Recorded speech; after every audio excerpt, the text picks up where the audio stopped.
he cannot enter the Azara until what? Ad shilamduhu chamesh shanim tchila. He has to be taught for 5 years how to do his job, whatever his job happens to be. He's trained to be a guard, so he has to learn how to do guard duty. And if he's going to be a singer, he has to take professional singing lessons for 5 years. You can't just go in there and sing. There are some people I know they can't sing. Can you sing? Good. Okay. It says in the pasuk that Moshe Rabbeinu was told, "Here's what you do with the Leviim." At the age of 25, they come and they show up, and then the pasuk says, they start working at the age of 30. So is it 25 or 30? And the answer is Haketzad Chamesh Talmud, 5 years in training. Next, Veno Nichnas La'avoda Ad She'agdil V'yeh Ish. He actually he's only qualified once he actually gets to bar mitzvah, which is the age of 13. So what does 25 and 30 have to do with anything? That was a special gezerah while the Jews were still in the wilderness. But technically speaking, a Levi can go to work at the age of 13. Shnemar ish alavodato. Each man according to his work, and man is basically the age of 13. That's when he becomes an adult. Which means that if he started professionally training for this at the age of 8, then he can start working at 13. If you have really a musical prodigy, there are some kids who are, they're in choirs already at the age of 8. So by the time they're bar mitzvah, they're singing solos. I remember I grew up with two guys like this. Ari Goldwag, the Yesh Tikva guy. He's a Beit Shemesh musician. He's a popular Israeli artist. He's come up with a few songs you heard. So he basically started singing with the Miami Boys Choir when he was a child. I don't know if he's a Levi or not, but he's quite good. And I remember him from my childhood because he was around our neighbor. And also there was the fellow who sang for another Miami Boys Choir soloist, I think, Jonathan Pillay. I didn't know him when he was younger. He was our neighbor once upon a time. And he also started singing very young. So men like that could be a Levi early on. They could start working there. And also they say about Mozart himself, although he was not Jewish, Mozart was already performing for kings and popes as a 5-year-old, right? That's how it goes. 4, right here. Okay, something like that. So there are some kids who are good at that. Obviously, being a guard is something a little bit harder to learn. You can't tell someone, okay, you're now 16 and you've been trained to be a guard on the Temple Mount for 5 years. They're still not going to give him a gun and a spear necessarily and say, stand guard here, because he's just not big enough. So we'll see. It says also in the Torah that once the Levi gets to the age of 50, he retires. It was only at the time when they used to take around the Mikdash. Remember, the Rambam says the Mishkan was exactly the Mikdash. That's when it used to have to be taken apart and reassembled and transported, sometimes, by shoulder. No use of wagons back in the first 40 years. It is not an eternal commandment. Okay, hold on. Someone else coming in. We are in. Sorry, he's not there yet.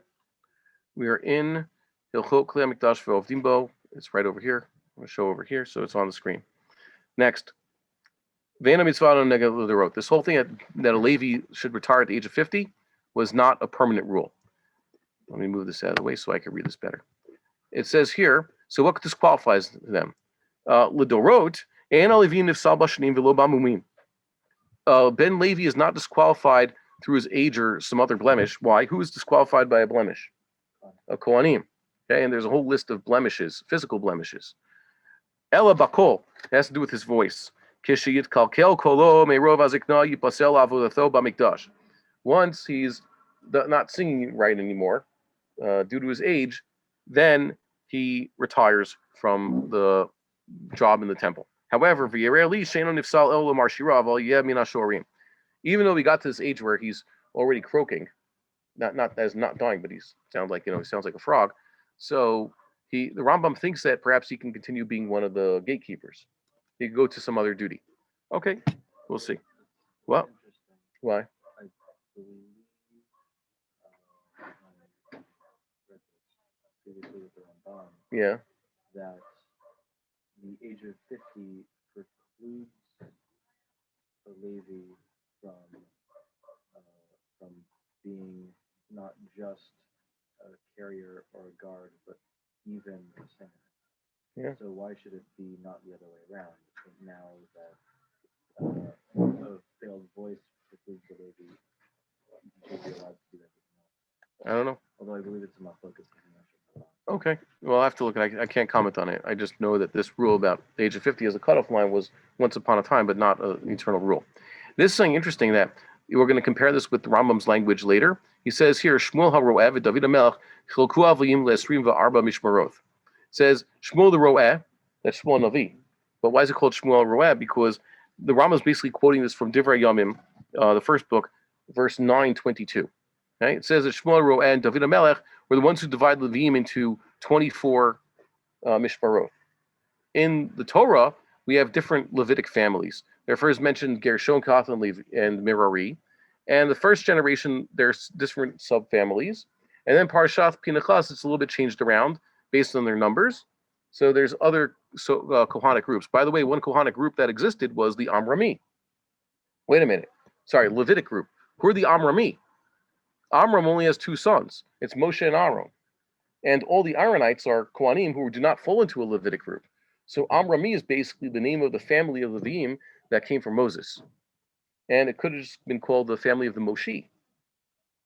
This is another example of apparently Moses' own humility, that even though the family should rightfully have been called the Moshe, he called it the Amrami. Okay. Next. V'oved mishmar b'chol Shabbat. There's one mishmar that works every Shabbos. Wait a minute, 24 mishmarot. That means that obviously they're working at least 2 times a year, if not more. V'chol anshei mishmar mechalek otam rosh mishmar levatei avot. All these mishmarot are divided by the head of the mishmar into houses of the father. That's the subfamilies. V'chol yom mimei Shabbat, and every day of the week, ovdim bo anashim yuduim. Certain people work those days. It doesn't say here, like it's going to say with the Kohanim, that there's one Beit Av per day. Here it says there Beit Avot, but it doesn't mean that one Beit Av per day. It just means certain people have their days that they work. Rashi Avot mechalkin elu ovdin b'yom shelahen. The Rashi Avot are the ones who divide up the workers on their particular day. Ish al avodato. But it doesn't say, notice here, where there's going to be a slight distinction here, also the way the Rambam formulates here. He says Shmuel Rueh, he's not going to mention Shmuel Rueh, he's going to Shmuel Navi. And because in the Bible it doesn't say that Shmuel Navi actually divided the Kohanim, it just is in his time, he's going to be very medaic there. The Rambam's going to say, happened in the days of Shmuel Navi. But it doesn't say that Shmuel Rueh actually did it. Okay. V'chol Levim Musarim al Avodah Mizbeach. Levim are warned concerning the Avodah Mizbeach. Mushar means given a thou shalt not. They are not allowed to work on the altar. This is sacrificial service. Shneimar, ach el kalei hakodesh ve'al mizbeach lo yikravu ve'lo yamutu. No, lo yikravu lo yamutu. Sorry, maybe I read it wrong. Which one say? Lo yikravu. That's correct. Okay, they shouldn't go anywhere near the mizbeach. Okay, but notice that it's the shorish is kuf reish bet. Usually have to do with korbanot. So azar hakarev yumat doesn't mean the stranger who comes close will shall be put to death. It means their person who does the sacrifice. So lo yikravu means they shouldn't come to the Mizbeach to perform sacrifice, and they won't die. Lo yikravu la'avodah aval liga mutarin. Technically speaking, the Rambam is being very exact. They can't come close for the sacrificial service, but they can technically touch the altar. They can touch the altar because, once again, this shorish doesn't mean coming close. It doesn't even mean avoiding contact. It means avoiding temple service with the sacrifices. Just like the Levim are told not to do the work of the Kohanim, the priest can't do the Levi's job. A priest can't say, you know what, I want to be part of the Levite choir. I'm technically part of Shevet Levi. I want to be one of the guards of the Temple Mount on the outside. I want to guard the gates during the day. I want to open up the gates one day. You can't do that. Shneimar, gamheim, gamatem. You and them. Pasuk is talking about everybody keep their mitzvahs from the previous pasuk. Each Levi is enjoined not to do his friend's job. Remember, the Beit Av guy is the one who says, you all are singers, you all are gate openers, you all are gatekeepers, you all are guards. Every Levi has his job. As opposed to a Kohen where the day of service, every Kohen is technically eligible to do every service. And they even had a way to decide, okay, so which Kohen wants to do what. They have to have a lottery, etc. Or sometimes they just look for the new guy to give Ketores who hasn't done Ketores before. Or the Kohen Gadol steps in and just says, I'm just doing this. Or it could be a cold day and a slow day, and not many Kohanim showed up. And there's actually more than enough jobs to go around. Okay, so with the Levim, it's a lot more specific. Lo yisayeh hamishorer la shoer. A singer should not help the gatekeeper. The lo hashoer la mishorer. The gatekeeper should not help the singer. Shnemar ish al avoto vel masao. Each man at his job or his service and at his burden. Masa means literally how the Levim were carrying things. By the way, this is subject to machlokas. You can see in the notes on the bottom here that to what extent are they punished? I'll read it to you with the Korean's help. Thank God they wrote this. The Rambam says that only with regards to helping, then it's a chiyuv mitah.